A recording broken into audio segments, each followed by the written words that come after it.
Good afternoon and hello to all of our viewers. Today I am interviewing the wonderful Stephanie Herman, and she is a dancer and Pilates instructor, and this is her bio. So, Stephanie Herman, former principal ballerina, danced the world with luminaries such as Rudolf, Nureyev, and Mikhail Baryshnikov, has created a TV show about enhancing lifestyles, and also uses her extensive background of body, mind, spirit to help others heal from physical limitations. Creator of the trademark program Pilates Ballet by Stephanie Herman is being taught throughout the Equinox, Bay Club, Academy of American Dance, Menlo Pilates, and Yoga, Jewish Community Center, No Excuses Fitness Gym, and now Google. So super, super interesting career thus far. And so my first question for you is tell us about your journey. What prompted you to enter the field of dance? Oh, that's it all started when I was in junior high school, and my gym teacher came over to me as we were doing stomach crunches. And this is a room of sweaty teenagers, hormones, and we had about 100 girls in this gym. And Mrs. Roberts comes over to me as I'm doing the crunches, and she says to me as I look up to her, would you like to join our ballet group? And I'm like, I never took ballet. Like, okay. And she said, it's our after school program. And I went, okay. So I went to the after school program and I saw Erica, who was doing this pirouette on point, toe shoes. And I was like, wow, where'd you learn how to do that? And she said, I go to the School of American Ballet. So I went home to my mom and I said, I want to go to School of American Ballet. So my mom researched it and found out that you had to audition. And luckily, there was an audition coming up in the next couple of weeks. She took me there and they gave me the number to wear on my leotard. And they told me to point my foot and how to point my foot. And they put music on. And they said, jump over this rope. And we jumped over the rope. And I got in. And little did I know that School of American Ballet was the school of the famous George Balanchine's New York City Ballet. And I just got into his ballet school at the age of 12, which is kind of late for a dancer to start. So I was in the beginner class, and every year we would just advance to the next class, A class, B class, C class, and I just fell in love. I just did. I'm sorry, I have my dogs who, when somebody comes to the door, they want to greet them. So my apologies. And being at the School of American Ballet, George Balanchine would come in every now and then and look in at our class. Most of our teachers were Russian. We would get to see all the dancers in the company taking classes or being around in the studios. And we would get free tickets to the ballet. And I grew up with this fantasy of I wanted to be a ballerina. And I wanted to be part of this George Balanchine New York City Ballet. And I loved his style. And my body resonated with it. That's how it all began. That's amazing. And I love that you actually started a little bit later on because typically I know with music as well, um, children generally start off very young. So in your own personal story, I like that you came to it a little bit later and then from there had a very successful career performing in Switzerland. Tell us Yes. a little bit about that. Yes. Well, just to give you a little bit of background, my mom was a concert pianist, so there was music in our house all the time. And I was born, I think, with the natural body of a dancer. So I had the musicality. I was born with turnout, and I was born with flexibility. And normally they start you earlier so that they train you with musicality and they build your turnout and they build your feet. And I was blessed that it came out that way. But yes, George Balanchine started a company in Switzerland. So in the New York City Ballet, there was 115 dancers, and he wanted a place to go for vacation. So he didn't like to vacate on his vacation, but he sort of wanted to partially vacate. And so he started this company in Geneva, Switzerland, and he gave the company his ballets, and he would come like maybe 6 to 10 times a year to visit and work with the company. And I got into that company, and there was only 40 dancers, and they were from all around the world. I mean, Romania and Paris and Spain and Italy and New York City. And it was a great cultural shock in many good ways and hard ways, being a 19-year-old going to Geneva, Switzerland, language and things like that, and culture. And all of a sudden being a performer at the age of 19 when you're not used to being a performer yet. So it's a whole nother world. But being in the gorgeous theater, the European theaters are just so elegant, and it brings history, and especially to a New Yorker where the history is not as big as the European history. And it was really great being there and performing. And after 1 year of being in the corps de ballet, I got graduated to a soloist, and the other dancers that I grew up with who got into New York City Ballet had to maybe wait 10 years to dance the roles. I got to dance right away. And so it was kind of a dream come true. And I lasted, we were in Geneva 5 years, and actually we were in Geneva 3 years. And I decided I wanted to leave because we weren't performing enough. And I finally got the courage to go to the director and tell the director I wanted to quit. So I go up to the director's office, and he wasn't there, Alfonso Cata. And so then I was called down to rehearsal, and it was a brand new rehearsal of Showboat. And Todd Bolender from New York City was going to teach us, and he was there, and I got the solo role. And then I started thinking, well, do I want to quit? Do I not want to quit? And I started the rehearsal, and I did a grand jeté and my leg up and a back bend, and I slipped on the floor, and my kneecap went one way and my knee went the other way, and I was in excruciating pain, and all the dancers came around me, and I looked at them like, what do I do? And they looked at me like, I don't know. So I kind of pushed my knee back in its place, and they took me to the hospital, and they found out that I tore the cruciate ligament and the ACL ligament, and they put me in a cast from my ankle to my thigh, which is about 3 feet for me. And I decided to go back to New York to recuperate. And when I was back in New York, my mother actually discovered Carola Trier, which is the director, the disciple of Joseph Pilates, the first disciple. She was about 78 years old, and she probably had more energy than I did. And she whipped me back in shape, actually stronger than I was before my injury. And at that point, I realized I wanted to keep on dancing.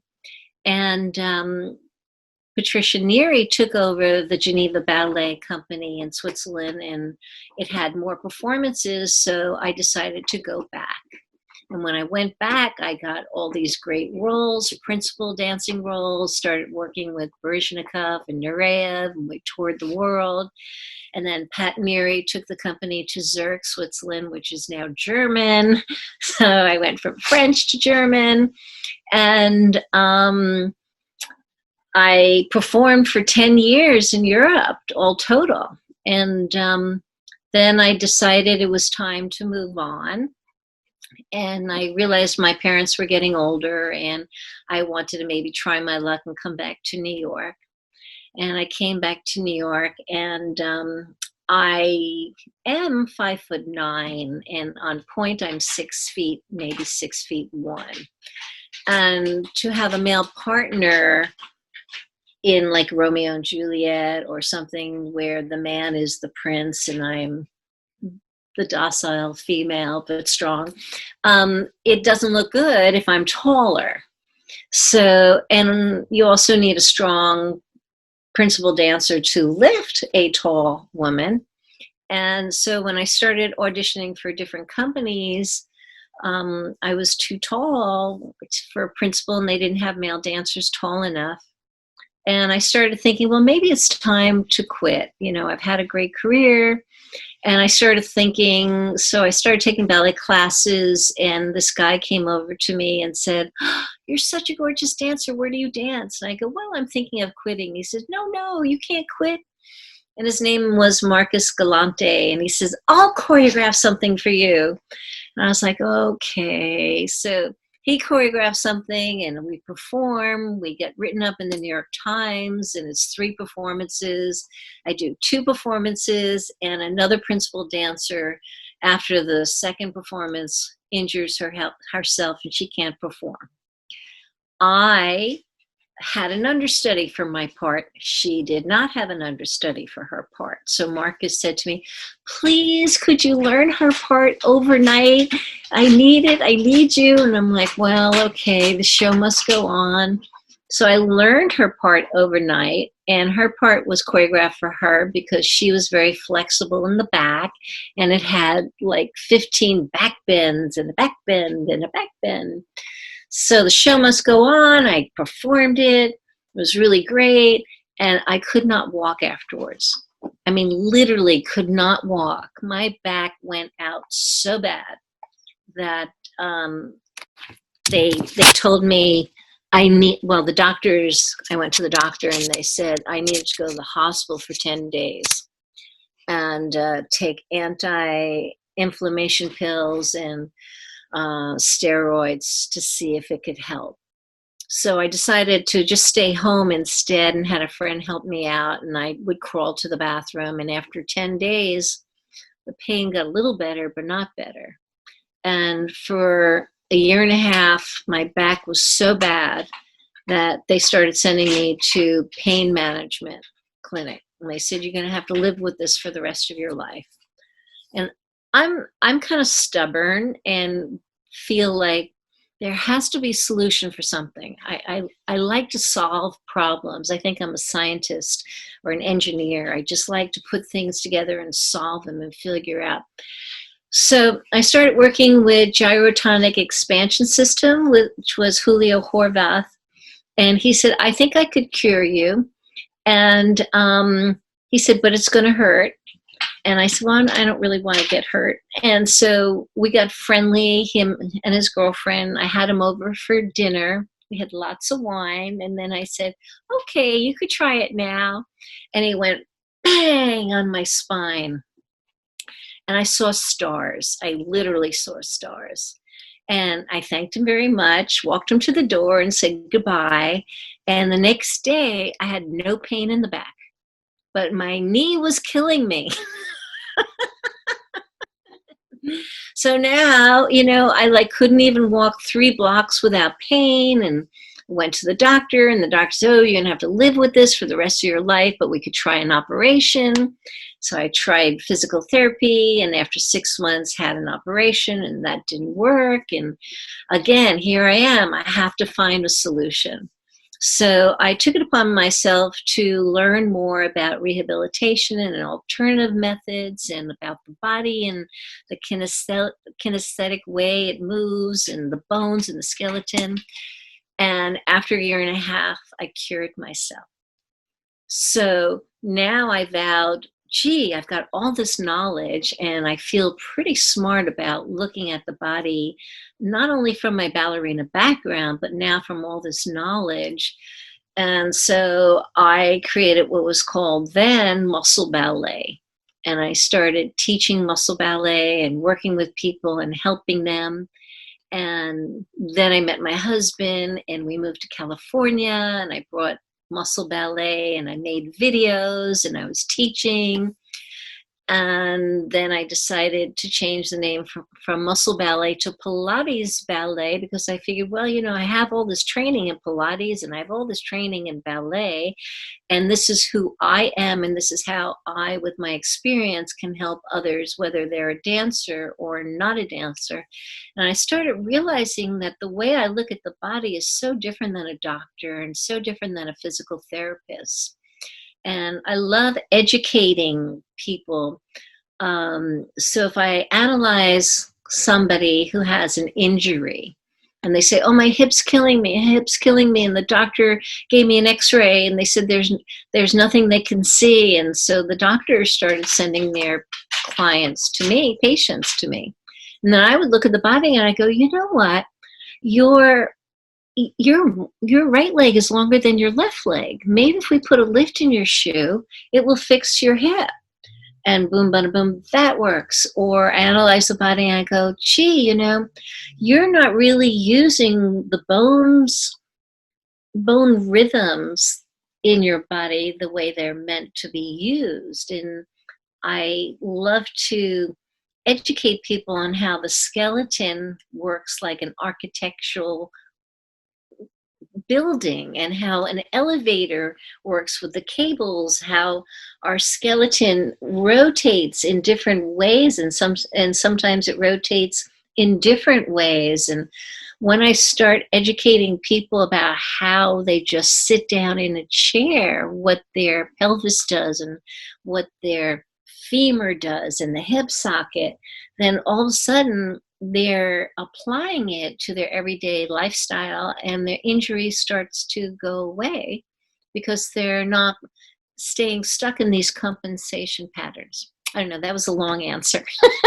A long but incredible answer. And there are a few things that strike me about you. And number one is your resilience and the fact that you never gave up, even when physicians would tell you, oh, that there's no hope, you're going to have to live with this for the rest of your life. The fact that you were able to decide no and actually trust yourself and trust your body, I think that is huge, and that's something that could be applied to so many different things, and not just dance, but people as they experience injury and pain. So hats off to you. Also, I love how, just looking at your career, how you really have been able to transition, have this artistic part with this science mind as well. And I'm curious about your experience with that in the current work that you're doing. I mean, do you still perform? Do you balance that with Pilates Ballet? Like, how do you manage all of these different career facets?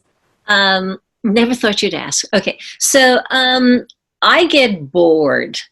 My mind is always thinking and being creative. I love being creative, and I'm always analyzing. So there's part of me, there's a left brain and a right brain, there's a creative brain, there's an analytical brain, which I think, is why I might have done well in ballet, because of those two things. And I have a giant heart.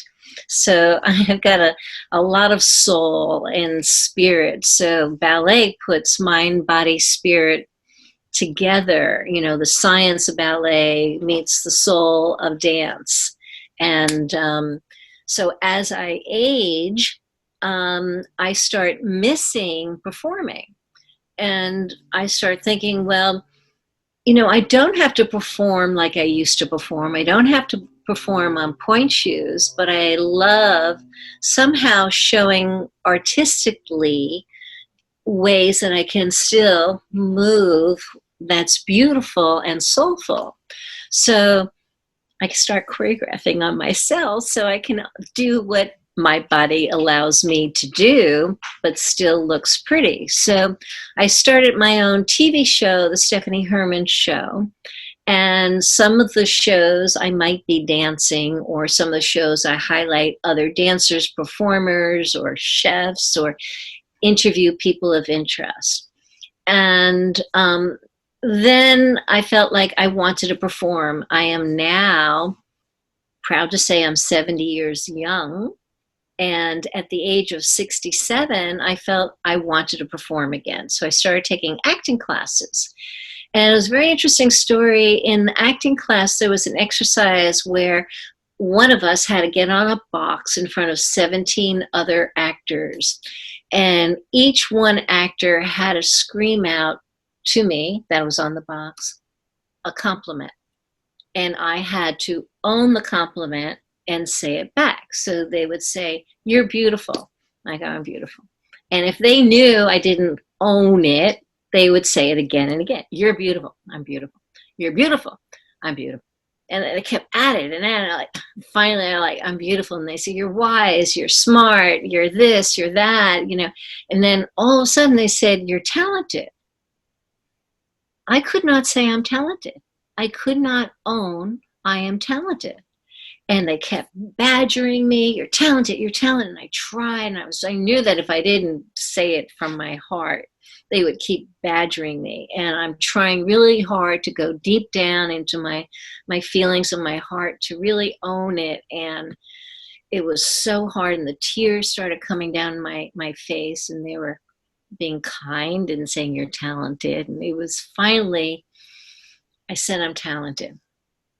And I walked away and I thought, why can't I own I'm talented? I mean, I'm principal ballerina. I dance the world. I dance with Nureyev and Baryshnikov. Why can't I own I am talented? And I started realizing it's because as a performer, you're a perfectionist. You're always trying to be better. I work with Balanchine and Nureyev and Baryshnikov. I work with legends. They are great. They are talented. I'm always like trying to achieve talent, but to own it, I thought at 67, I should own it. And I thought, here I am going to acting classes and I want to perform. If I don't own that I'm talented, then who will believe it? So I decided, so then I went to see Baryshnikov do a one-man show with a friend. And I thought, gee, that would be cool. I'd like to do a one-woman show. And I started thinking, well, I can't do it. And I thought, well, I can't say I'm not talented because I refuse to say that anymore. So I go, okay, well, gee, I guess I'm talented, then maybe I need to do it. So I had this idea of doing a one-woman show about this older ballerina who talks about her life, and somehow the show shows a multimedia of me dancing, and maybe I dance. And I proposed it to the Cultural Arts Theater in Palo Alto, and they loved the idea. And they said, well, we have 2 openings. We could do it in a year from now, or we can do it in 3 months. I knew if I said a year, I would wait till 3 months before. So I said, let's do it in 3 months. She said, great. I signed the contract. I left. I had a smile on my face. And then I went, I don't know what I'm going to do. It was just an idea. It wasn't anything else but an idea. Now I had 3 months and like, oh my God, what do I do?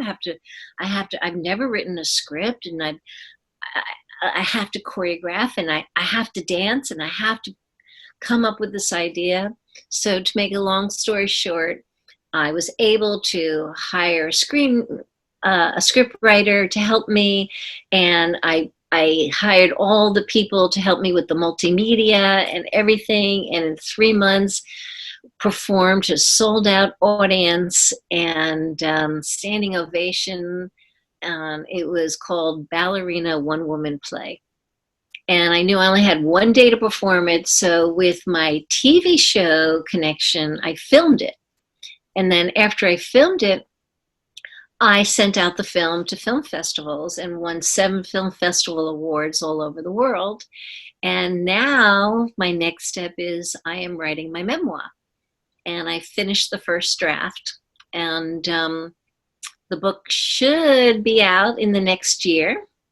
And so I'm doing that. And then now, because of COVID, I'm teaching through Zoom. So now I can work with anybody all over the world or the country, and I can help them. And it's really amazing. Even through Zoom, I find that I'm able to help people analyze what's going on with their bodies and help them change it. So there's the fitness and the science, and I'm writing my memoir, so that's the creativity. And with the TV show, I just filmed me performing on my deck. Hope, reflection, fun. Hope, reflection, inspiration, and fun on the Stephanie Herman Show. So I have a YouTube channel, and I have a Vimeo channel, so people can see me there. So exciting. That's my husband, who just came in from biking. Hi. Hello. Let's say hello to the world. You're on interview now. And he's going to say hello now. Oh, hi. Hi, my name is Rose. I'm from ZIKSA Arts Platform, and Stephanie is amazing, and I'm super excited to be interviewing you. So, yeah, thank I'm a you. big fan. Thank you. So now you've met my husband.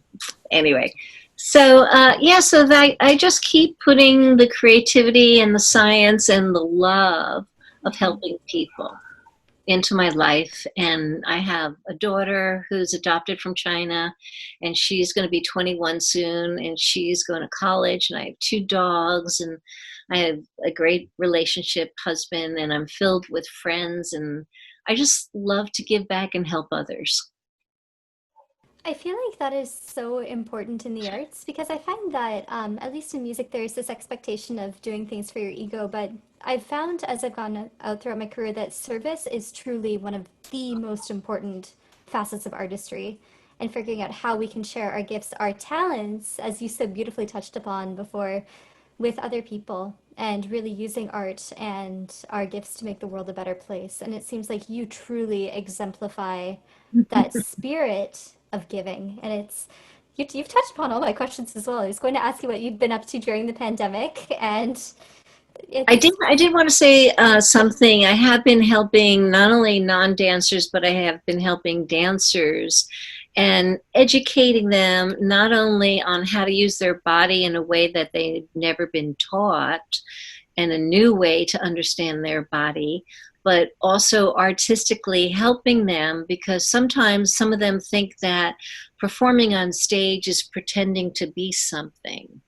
And yes, I know, and I'm trying to have them own their own feelings, so that when they do go on stage, they're going on stage with an honesty of who they are, and not trying to pretend about something that they're not. So that's another education program that I'm offering people.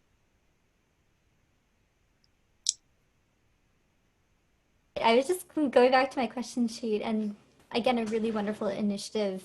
It's again, you're so active in so many different facets, the sciences, the arts, the fact that you're writing a memoir, which is amazing, which I totally will want to pick up, You especially will, you will. Thank you. getting to know you better.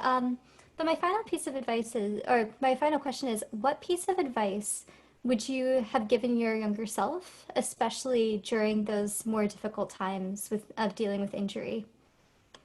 Well, this is coming out in my memoir.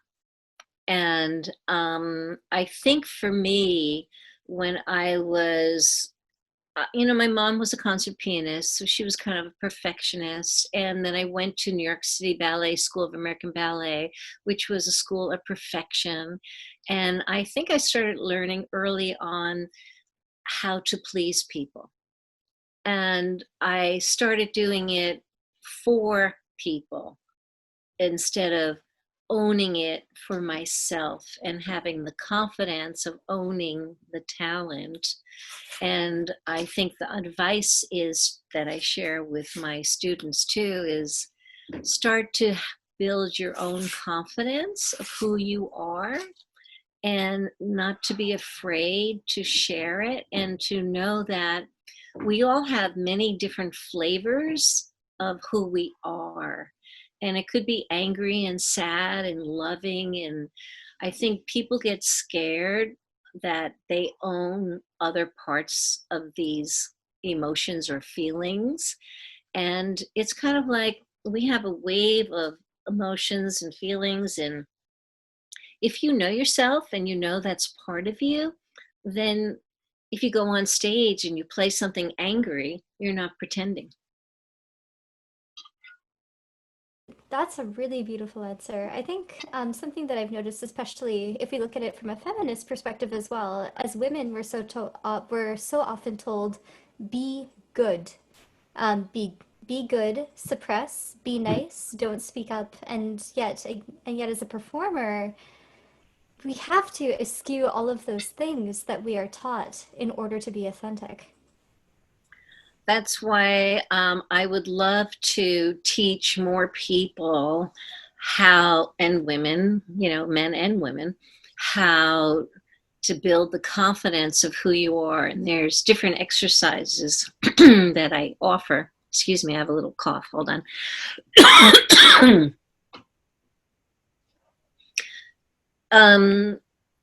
There's an exercise where I have them say whatever, describing themselves in one word for a minute, and to be honest. So if I said it like scared, shy, sensitive, curious, friendly, happy, and just saying my feelings, feelings, feelings. And the more you do an exercise like that, you start and be honest, you'll start realizing that you can go from happy to sad to loving to angry to all these different emotions. And it helps you be in the moment, and it helps you understand if you get to anger, you don't judge it. You don't get stuck in, oh, I'm angry. Oh, what does that mean? What do people think of me? And I'm feeling angry, and that's wrong. So then that becomes you judging yourself opposed to you being in the moment. And when you're in the moment, that feeling will dissipate and change unless you're judging yourself. Then if you're judging yourself, you get stuck in that moment, and then you're not being real every minute. And so these are some of the things for performance skills that I offer. It's so useful. And I don't know if you're familiar with Tara Brach's work, but it kind of reminds me of the concept of the second arrow in Buddhism. So the first arrow being the pain that you're experiencing, and then the second arrow being the judgment that you're putting on the pain. So, So mine is kind of like from Meisner technique, which is, yeah, to be honest with your feelings and not to be afraid of all the different flavors. I call them flavors of who you are. I've got 31 flavors. I'm feeling particularly spicy right now, for There instance. you go. Right. So, Stephanie, yeah. this has been really, really wonderful, and I'm going to close now, but thank you so much for sharing your passion, your vitality, your energy, your artistry with us. And for all of the people following ZIKSA Digital Arts platform, please come and hear Stephanie present. So thank you again for all of Thank your. you. You've been a great interviewer also, Rose, and it was delightful being with you. Thank you again. And if anybody needs me, just reach out to me and I'll be there. Thank you again.